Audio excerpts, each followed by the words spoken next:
माननीय कचरा सिंह के माननीय कचरा सिंह जो भोज नमस्कार दोस्तों। तो कैसे हैं आप लोग के बीच एक और न्यू अपडेट लेके आया हूँ।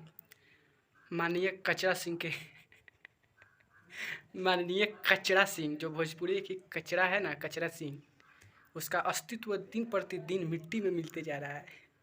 उसका एक गाना रिलीज हुआ है, देवी भजन माँ जगदम्बे, 5 घंटे से ज़्यादा हो गए हैं और व्यूज कितना है तो 5,000। कचरा सिंह ये है तुम्हारा अस्तित्व आफ्टर लिविंग पवन सिंह। समझ में आया?